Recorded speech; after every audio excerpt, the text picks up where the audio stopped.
Welcome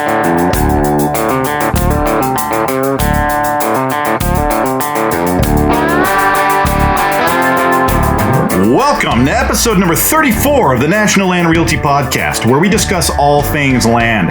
Our goal here is to inform, educate, and entertain those of you who own land or are interested in the buying and selling of land throughout the United States. My name is Mac Christian, and I am the Chief Marketing Officer here at National Land Realty. I'll be your host for this episode. In this episode, I'm talking with land professional Cory Bowes from Raleigh, North Carolina. Cory is an expert in commercial development and land sales with over 15 years of experience. He's here today to talk about an issue that many landowners face and an option that many are not aware of, which is the option of rezoning their land. We all know the land holds value, but rezoning land presents a possibility of greatly increasing the value of that land. Cory provides a master class on what the process looks like and how you can benefit from exploring the zoning of your land. Now sit back and enjoy.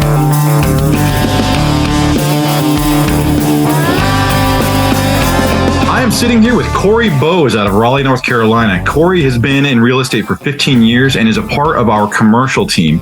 And Cory, before we kind of dive into the conversation here, how did you end up with National Land Realty? How did you end up with, let's say, land realty in general, as opposed to anything else you could have done in life? Yeah, no, it's an interesting story. Coming out of college, my dad, who was a serial entrepreneur, got his real estate license and went full time about the time I was coming out of high school. His firm started to do really well in our hometown of Roxborough, North Carolina.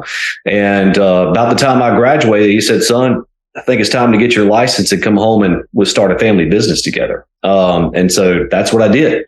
And so I had stayed in real estate through my early 20s up into the recession. And then as things started to change, I started to wear different hats because you had to be pretty creative during the recession time. So I actually went to go work for a large bank here in Raleigh, doing some mortgage and finance options as well.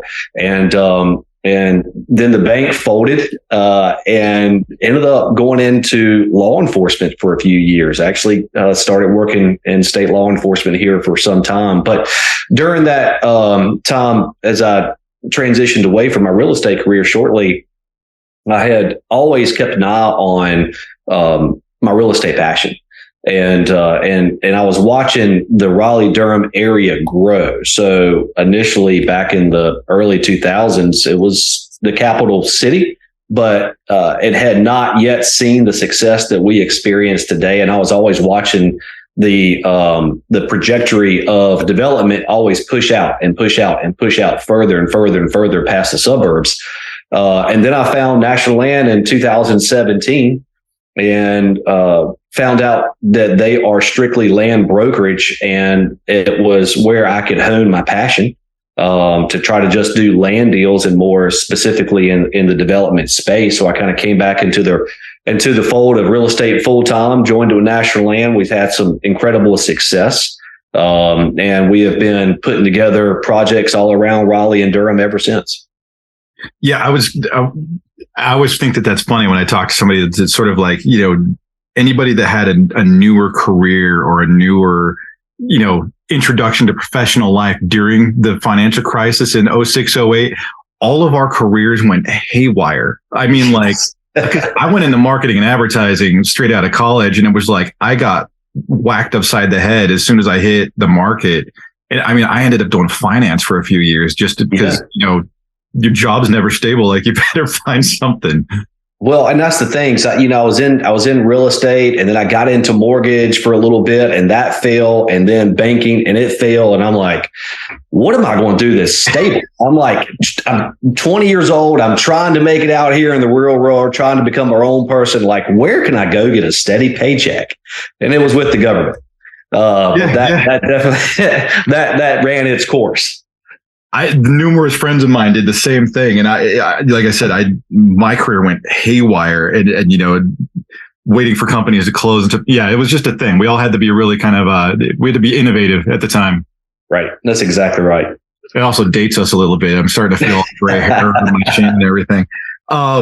So anyways, it's the conversation here that we've talked about having today is it's based on a landowner, right? And this is sort of this is really useful for me because I get to put myself into the shoes of ignorance, because the commercial space is not as something that I have as a strength in my background. And this is sort of understanding of where a landowner has land that maybe they're not maintaining, maybe they've inherited it, maybe it's just fallen into disrepair. But it's a piece of land that has potential for commercial use or a different zoning type of use. And a lot of people talk about it, maybe think about it, but have no idea where to start. And that's kind of the conversation that we've talked about having, right? Yeah. Yeah. It can be an overly complicated process. There is a lot that's involved, but we've done it enough now to help simplify that conversation piece, and help you as the landowner identify what the highest and best use for your property in today's market is, because that does change with time. Right. And that's one thing to sort of, I guess it's a disclaimer to put on the conversation, is that, and I'll ask it from a point of ignorance, right? Can any property be rezoned? To a certain extent, you as a landowner and or a developer or a builder can always go in and request a rezoning. It doesn't mean it's always going to be, approved, but you can request it. Right. So not everyone anyone can request it, but not everybody will be approved. So there is that. There's a lot of homework that should and needs to go into that particular question before you actually go and knock on the door of a planning department and ask for that. And then I want to rewind real quick, because I realize we could be getting ahead of ourselves, and I want to make sure if anybody's listening and doesn't know what we're talking about, describe to me zoning. Yeah. Well, let's just kind of take this. If you are the property owner, right? Yes. And you're sitting just on the outskirts of city limits. Over time, cities are going to expand their city limits to kind of pull in that tax base. They want to be able to offer more public services to pull in that tax base. And that city limit line continues to move further and further out. And then as it starts to approach your property, more times than not, your property now is going to be eyed in the view of builders and developers as having a better intended use than what your current zoning is. And so if you're on a farm and you're considered, or what used to be a farm, and your current zoning is agricultural residential, well, as those towns grow, they have what is called a future land use plan. Now, this is where a very ambitious town is saying, hey, we see growth in our near future over the next 5-10 years. Here's the areas of the county that we're going to consider as residential, as commercial, as industrial. And you as a landowner may not have the full understanding of what the town has envisioned for your property, but they do. And the ones who are in the development field, they're keeping an eye on that, because that is how they come in and find new locations to build their products. So this is where, it's not necessarily part of the plan up front, but it's, I guess when you're talking about when it's in the community's plans, is this, have they usually targeted properties like this, and like they know where they're going to zone into, or I just don't know. Yeah. So we kind of look back historically here on, I'm going to say Southern Wake County. That's where I am right now. And out in Southern Wake County, we've got Holly Springs, Fuquay, and Apex. And 15, 20 years ago, these were very sleepy areas just outside of Raleigh. But as that growth continued to move into the Raleigh-Durham area, housing, businesses, and job opportunities became more and more and more. And so those small municipalities started growing over time. And then as they grow, it is part of their job, the planning job, to see here, like, how do we plan responsibly for the future? And they're always looking out 5 to 10 years ahead of time. And as they're doing that, that's how they have what's called a future land use plan. And it's an idea, it's a concept, but when they buy into that concept as a town or as a municipality, they're hoping that they can fulfill that concept plan, because it does help them to plan for schools. It helps them plan for emergency services. It helps them plan for traffic, all these things that how towns and cities get to the scale and size they get to is for future planning. And so you, as that farmer sitting on the outskirts of town, might not yet know what that plan is, but that's where the rezoning and the entitlements process comes in to bring it up to a higher and better use than what it is today. Is there, so, and what we're talking about too is, we're talking about changing the zone. Somebody has, you brought up a farmer, right?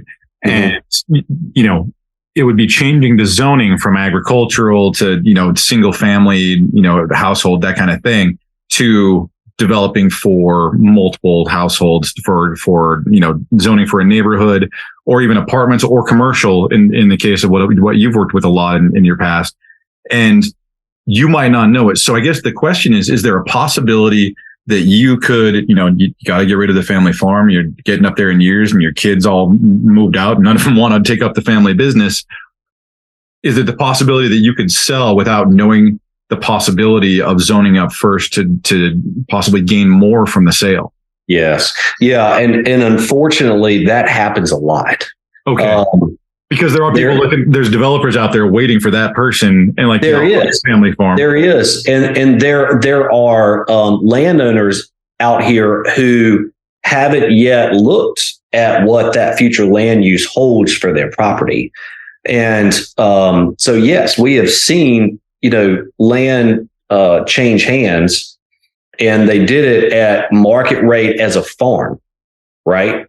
But if they would have done a little research or brought in somebody who specializes in this field, then they would have understood that they sold at 25,000 acre. But if it was entitled, it may be worth 85,000 acre. That's a huge difference in value. That's a huge difference in value. So you brought up that they're not aware of what the plan is for that area.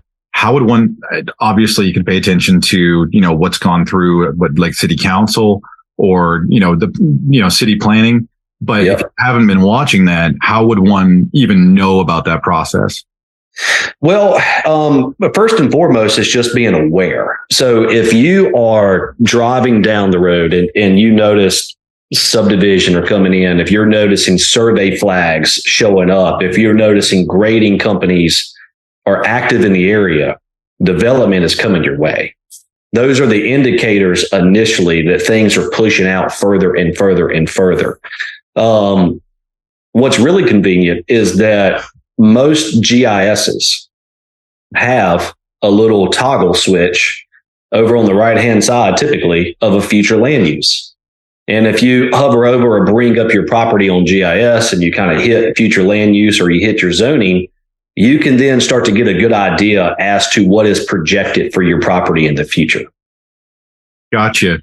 I was going to say also there's talking to somebody like you, right? Is get somebody that can get into it, but you're not necessarily going to 100% know as you go into it, right? You'll have to do an investigation on that as well. Yeah. And that's the complicated part.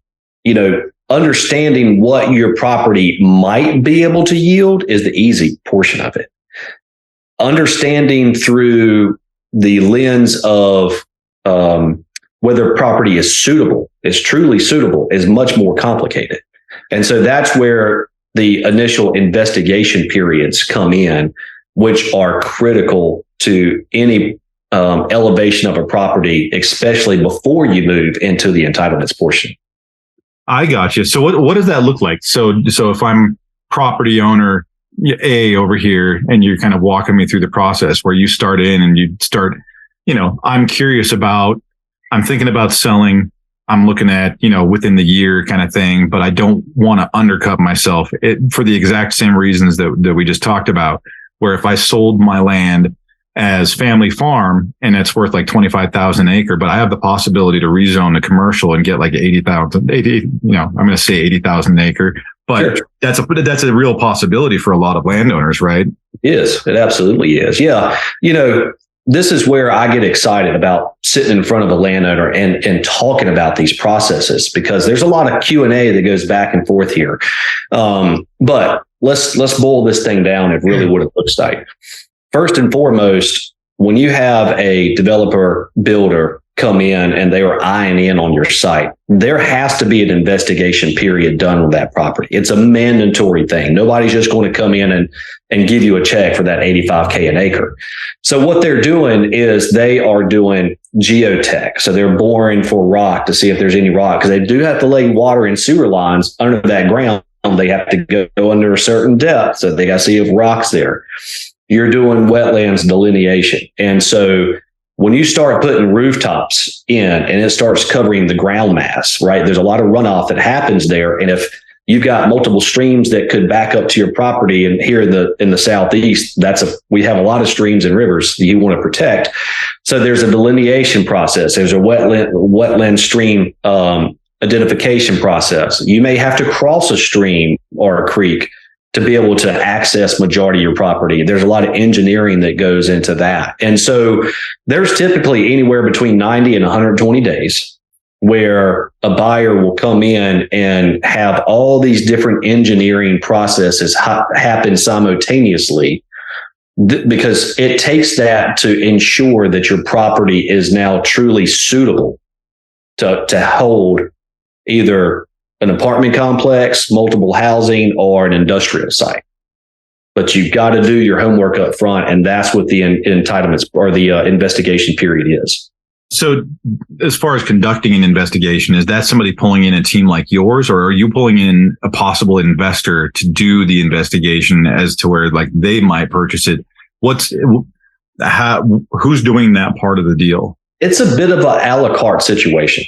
And so sometimes if a landowner comes to us and they're asking, hey, we're thinking about selling, what is your opinion about our property? We may be able to tell them they can do a certain level of this investigation period on their own to entice buyers to come to them, right?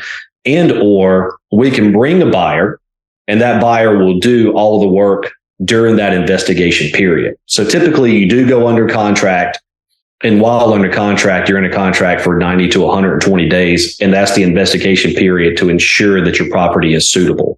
And that nearly has to happen on all major development projects. So it is the possibility, like going back to the farm scenario where, I'm looking at maybe I can get more money out of my land because I've noticed some urban sprawl headed my direction.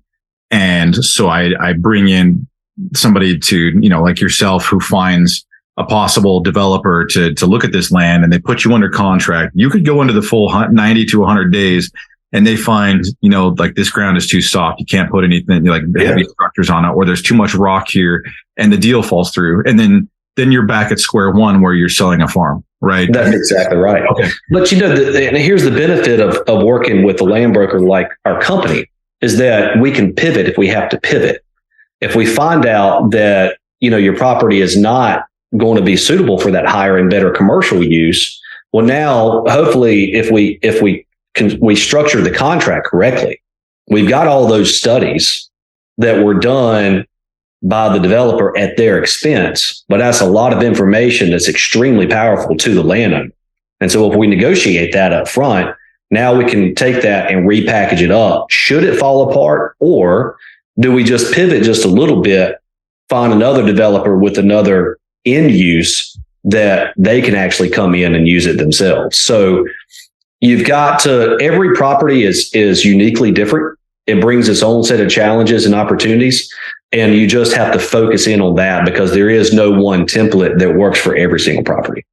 Yeah. And I think it's really good to have that expectation up front. And then just thinking from a landowner's perspective, like what you don't want to end up as a landowner going into something like, here's the deal, I'm selling to a developer. It's going to be a strip mall. It's going to make me all kinds of money. And this is happening. It's like, no, that doesn't necessarily mean anything. You're not moving forward until the investigation's done. You might get halfway done and find out your land won't support it.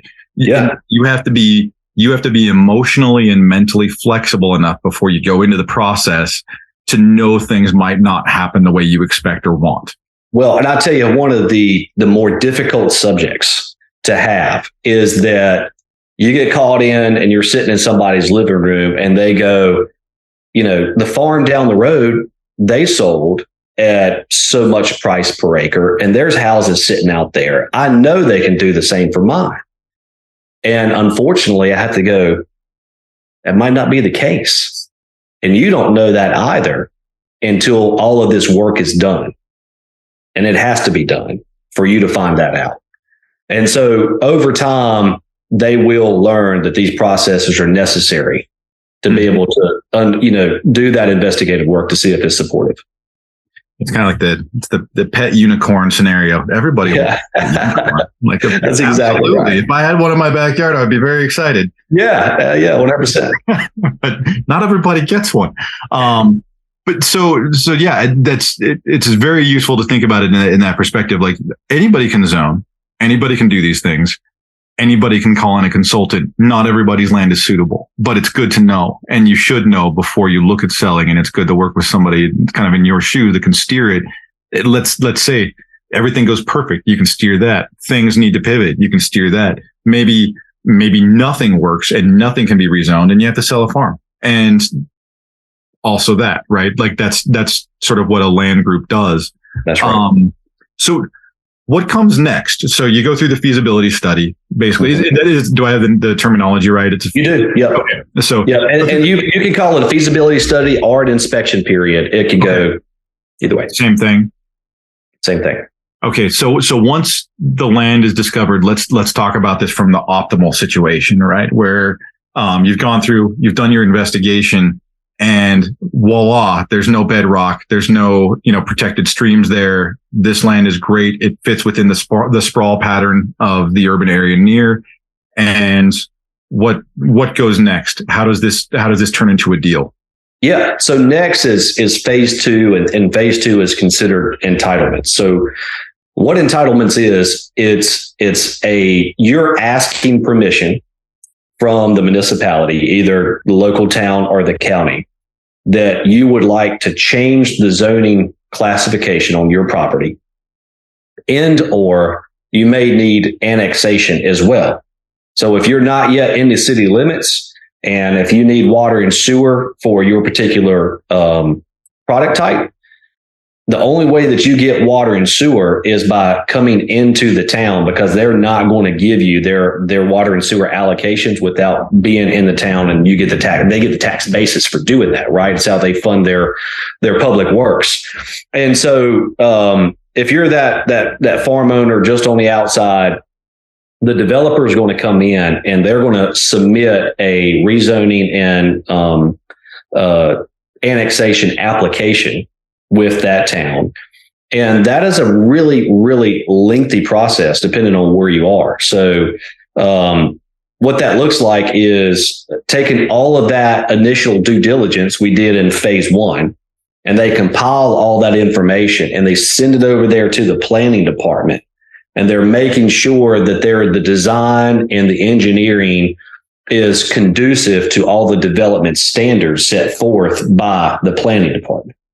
And so it goes through this sometimes very bureaucratic red tape process to make, and it's engineer talking to engineer from the city side to the private side. And they're going back and forth saying, you know what, this is how we make this product happen. And so the town council or the county commissioners have to vote on allowing these rezoning or annexations to occur. So it's time. It's a lot of back and forth. There's a lot of pre-development meetings and public meetings that have to occur just to go through those processes. Is this something that can fall into, I would like to group it into the area of people problems where it's, okay, you're mentioning bureaucracy and you're mentioning commissioners, and I'm hearing like nightmare scenarios of people problems where it's like, you've got one commissioner in there. It's like, you know what? I don't want to store there. Yeah. I don't think we should. And so it's not necessarily that it's been zoned for, and it can be zoned for anything, but it's like, well, and then on top of that, you've got the neighbors, right? So there may be a group of neighbors across the street and they go, I don't want to live next to a strip mall and have lights, in my windows 24 hours a day.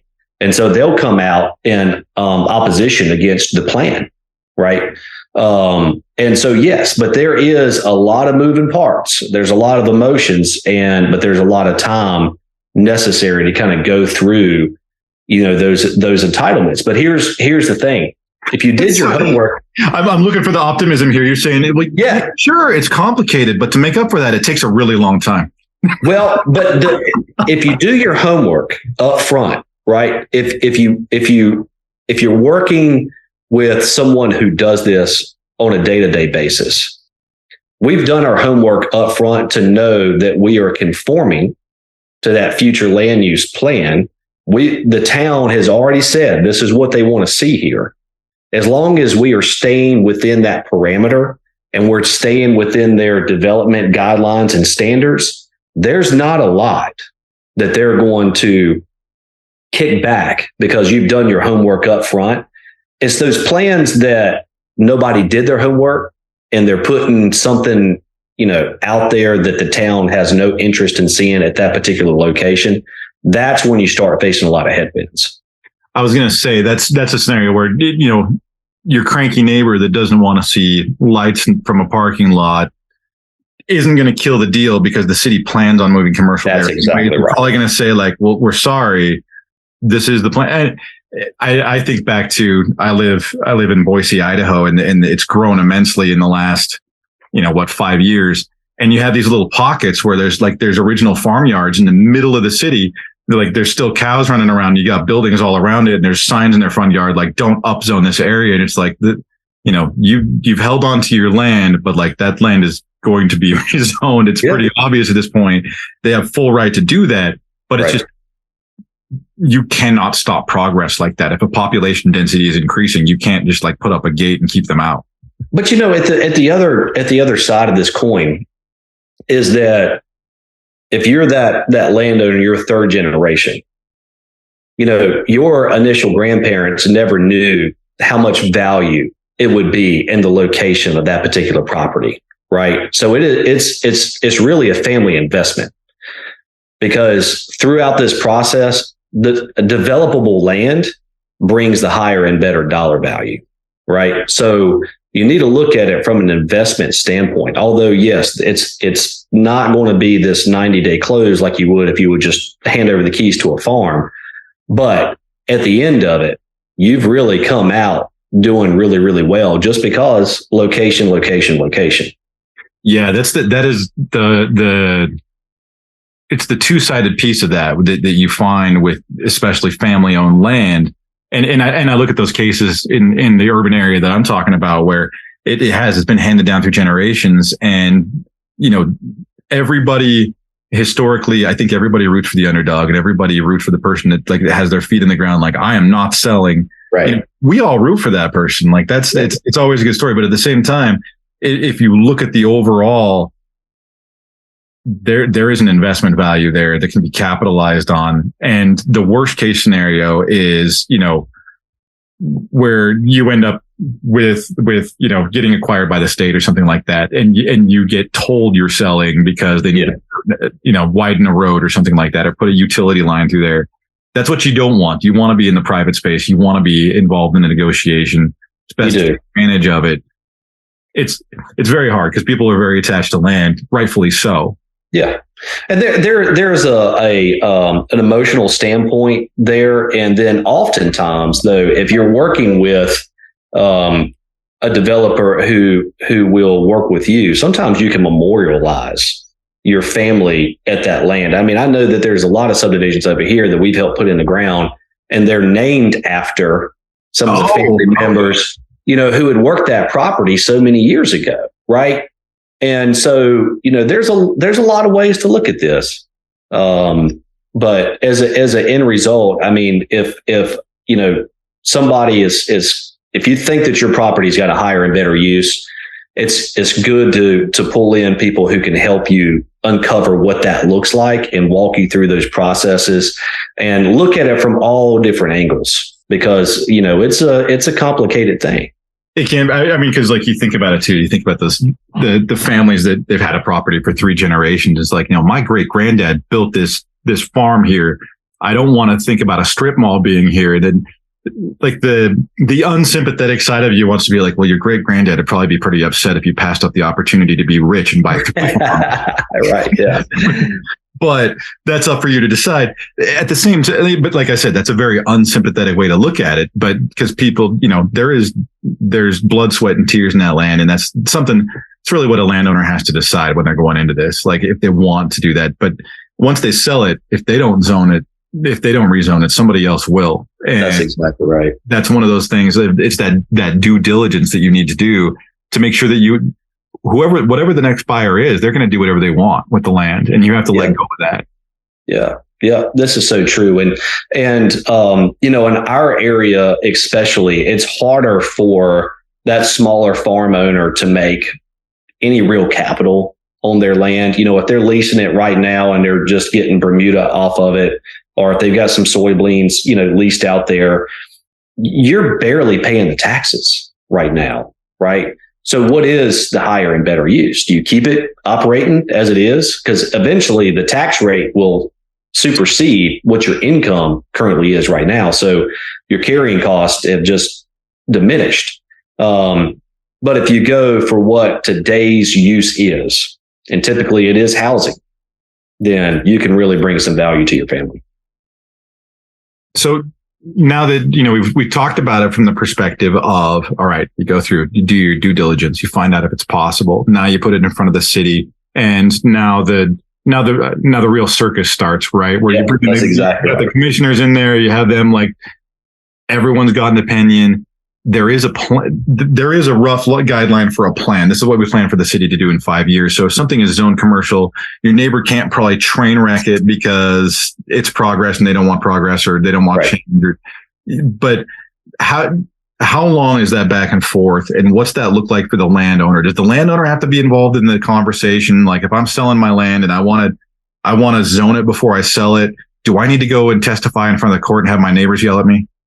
Yeah, no. The answer is no. So the landowner will most likely have to sign on that they're allowing the developer to rezone and annex their property, but it's a 1-page application form, right? They may have to give a historical reference of what's happened on that farm over time. But are you going to have to actually go into all the city planning meetings? Do you have to do the neighborhood community meetings? No. The developer does all that. And the developer themselves, or their engineer or third parties, is the face of that process, right? Most of the time, it's an engineering firm or a land use attorney who's doing all that for them as well. And so 9 times out of 10, Mac, when a project gets approved and closed, the landowner has had zero involvement or connectivity with the surrounding landowners, other than maybe letting their neighbors know, hey, I've got my land for sale, I'm under contract, this is what's going to happen. That's a courtesy call. But otherwise, it's on cruise control at that point in time. And you had mentioned the time, it could be 90 to 180 days to that entitlement period. It could be longer, it could be shorter. It really depends on how backed up the planning department is where you live at, right? I've seen it as long as 2 years. I've seen it as short as 4 months, and everything in between. So it just really depends where that project is. I think the thing that your listeners really need to understand is that having an advocate follow those processes and to be able to explain where this thing is in that process is extremely, extremely valuable. So that open line of communication is something that in our office, we make sure we are notifying the landowners, hey, we're coming up to site plan approval, or we're coming up to our construction drawing approval. And this is kind of where we are in the process. And this is the comments that we're receiving back from the council members. Just keeping everybody in the loop, informed of how and where the process is, and or delays, because delays do occur, where we are. And so that open line of communication is extremely important. So that's one part. You just brought that up as far as like construction plan approval, stuff like that. That all goes into place before the transaction of land actually takes place. Is that correct? Maybe so, and maybe no. So if it's prime land, it can go without. But if it's that's right, exactly right. If you're in a prime spot, you may find that a developer is willing to close that transaction as soon as he gets a site plan approval, right? And so typically there's another 4 months or so tacked on top of to get to your construction drawings approval so that they get their land disturbance permit there afterwards. So yes, you might have a closing early on. In this market where we are today, most developers are going to be seeking construction drawing approvals because they want to hedge their risk that one council member isn't going to come back and try to, pull the red card. And so you've got to understand the temperature of your planning department and your city council members or your county commissioners. So is this something that should go up front in sort of the negotiating process at the table before you even think about moving into this? Is you probably want to shop to different developers. You don't want to just go to one, just in case one of them comes in and says, here's the deal. Like, I want to buy this land, but I want to approve, the construction first. I want to have everything basically done on paper, and then we buy the land and then we put it up. At the same time, there's a developer waiting there, maybe willing to pay a little less, but they'll just go buy the site before all this stuff takes place, just knowing they can rezone. That's exactly right. Okay. And where I think we act as a great advocate for the landowner as a person on their team is that we have the experience to look at these contracts and listen to the developers in their pitch and find out we don't want to go that far with you in a contract. You need to shorten this thing up, or you need to incentivize it by releasing a deposit schedule throughout the portion of this thing, because we want to make sure you got some skin in the game to get you to the finish line to close on it, right? And so that's why it's having that experience over time, especially in your individual marketplaces, that having, somebody on your team as a landowner is extremely, extremely valuable for them, because you can structure deals 1,000 different ways. And there's a lot of different developers who have different models as to how they buy and purchase and develop land. And you just got to work within those models. I was going to say too, not many landowners have a Rolodex of developers that they know to work with, and working with I want to say, especially somebody who is in your position, somebody who works with commercial development, somebody who deals with the buying and selling of land, because if you go straight to a developer, you're only talking to one. That's right. Unless you make a bunch of phone calls to a bunch of developers, which you can do, but you don't know what's good and bad. When they come to the table with you, it's hard to know whether you're getting a good deal or a bad deal. And, I think all of us have at least one Uncle Bob that calls themselves a developer, but they're just right. flipping houses, right? You don't want to go to that person. You want to talk to a team of people or somebody who kind of is on the up and up. And I'm not really trying to throw Uncle Bob under the bus, but I think we all know one. But somebody like yourself that really has an understanding of the area and who to talk to, who not to talk to, who's going to work with the best deal, and then what a good deal looks like. That's exactly right. Yeah. When it comes to commercial transactions, it's time and grade. It's a lot about network. You need to have the experience of seeing both good deals and bad deals in the past to knowing, to be able to advise somebody as to what to stay away from. So what does it look like? All right. So we've walked through, the due diligence. We've walked through sort of the process of when this goes to the city and this goes to the commissioners. And what does the actual approval look like? Do you just get a signed piece of paper and it's time to walk and we sign contract? Yeah, there's typically 3 approvals that you're trying to hit within that contractual period that you're in. Rezoning and annexation, should that be one, that's one approval. Site plan approval is another one. And then construction draw approvals. So there are 3 milestones that most of these commercial transactions are trying to accomplish. Okay. in our area, if we're talking Raleigh, Durham, Cary, Holly Springs, that metro, then just give yourself 2.5 years from start to finish. Okay. So you have to really, this isn't happening like in the next 6 months. This is not happening in the next 6 months. Not in those major areas. Now we get further out, we go to Coates and Dunn, kind of get further in towards the Sandhills area. That time frame is going to shorten, but it's only going to shorten. We'll take a year off the process. Okay. You're still talking a year plus, no matter. That's exactly right. You need to be advised and aware that this is a lengthy process. If you want to get from that $25,000 acre basis to that $85,000, it takes that time in between those 2 points to make it happen. Yeah, I always call it the project management triangle, right? Like you can have good work and you can have fast work, but you do not get both. Right. Because a lot of people will come to the table like, I want this and I want it now. Like, well, you can have a sale, but you're not going to find out best use unless you take some time. That's exactly right. Like that expectation. It's all about expectations, right? Like a landowner has to know that up front. If you go in with unrealistic expectations, you might get somewhere in the area that you want, but you're not necessarily going to get what's best for you. Yeah. And so you want to be able to curtail yourself there and be patient.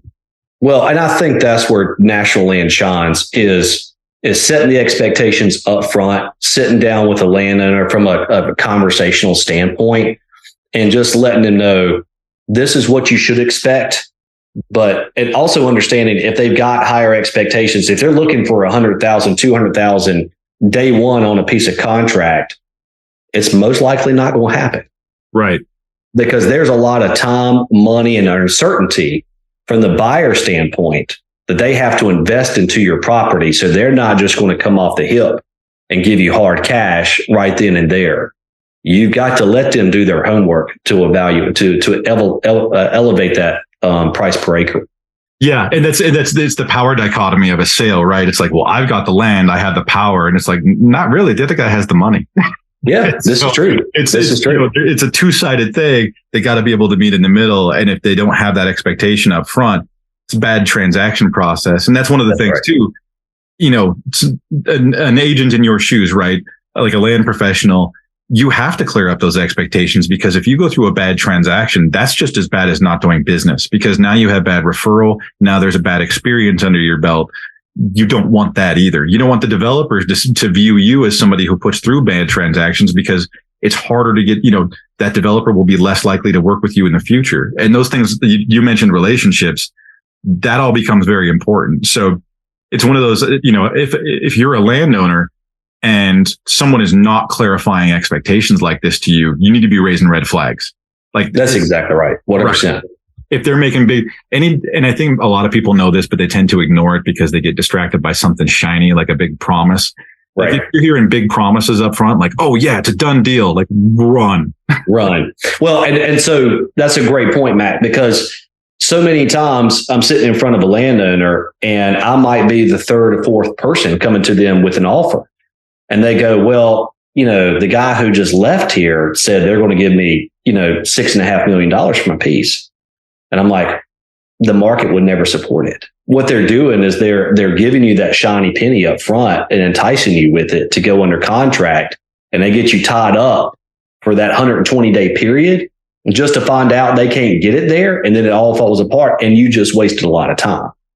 Or they make the big promise and they get to come back and say something like, you're not going to get that 6 million, but I can get you 2 million. And then you're already right. That's exactly right. That retrading process is an old trick in the book. And, again, it goes back to relationships. Yeah. And developers who don't play that type of game to making sure that they're going to see this thing through and stick to the contract that's at hand. Right. So, and that's one of those things too, is like as a landowner, you want to be very, very careful as to who is coming to you, who you're talking to, and what kind of progress are being made. If someone's not being upfront about the expectations, like what is involved in the zoning process, what is involved in the due diligence, and how long this actually takes. If somebody, it's one of the oldest tricks in the book. I mean, this goes back thousands of years that people have been doing this with land. it's not anything new. So it's something that landowners have to be careful for because it's easy to get taken advantage of in not just real estate, but any kind of transaction. Yeah, this is exactly right. So you want to have that advocate in your court to be able to guide you through these processes, because it's a long relationship to be had. Yeah. And so, we mentioned there was 3 final stages. Does each one come with its own paperwork? For no, it's all built into the initial contract. Okay. And it's going to lay it out, the different terms. Now, I don't want your listeners also to be shocked that if they get in this situation, they could see 23 pages of contract sitting in front of them. But that's what it's doing. It's laying out all of these different processes that they have to go through, right? And it can be overwhelming at times to look through that, but we can help them. And so just be prepared that the contract is just as lengthy as the process is.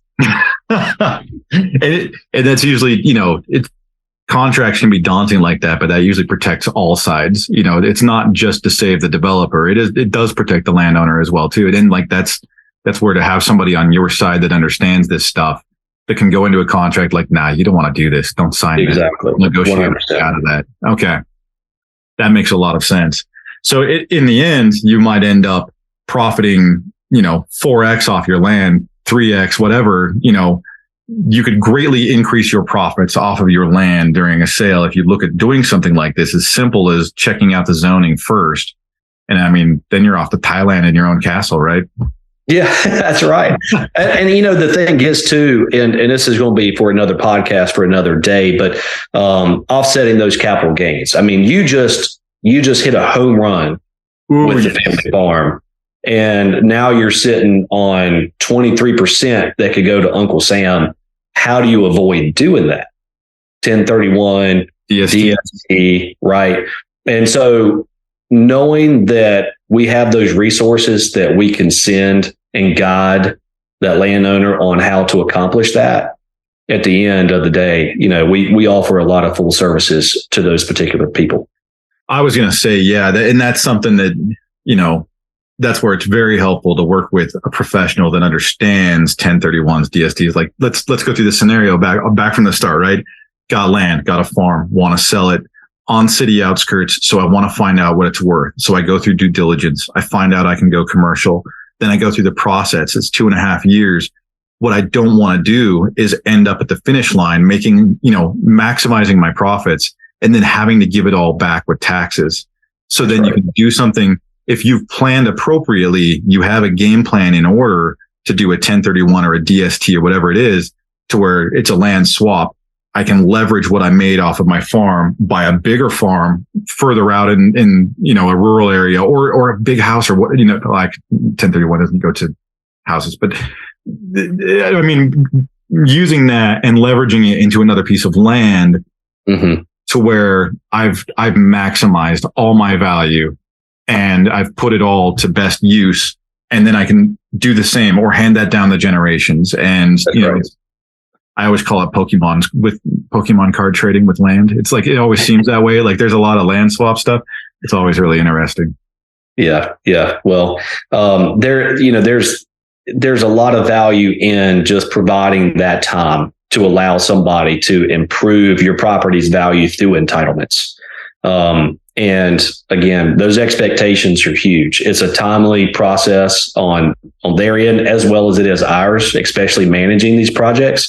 But it's time well spent. Absolutely.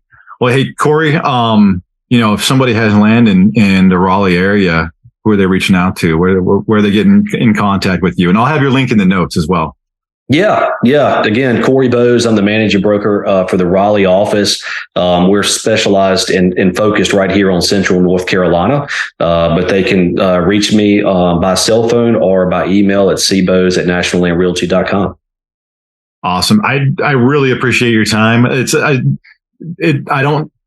A lot of the land stuff I'm more familiar with, and commercial is all new to me. So like the level of knowledge you bring to the table and education that I get myself through this thing, I really appreciate your time here. Yeah, man. No, I had a great time and appreciate all you do. We'll do it again. All right, Mac, take care. This concludes episode number 34 for the National Land Realty Podcast, discussing maximizing your land's value through rezoning with land professional Cory from Raleigh, North Carolina. You can learn more about land ownership and the buying and selling of land at nationalland.com.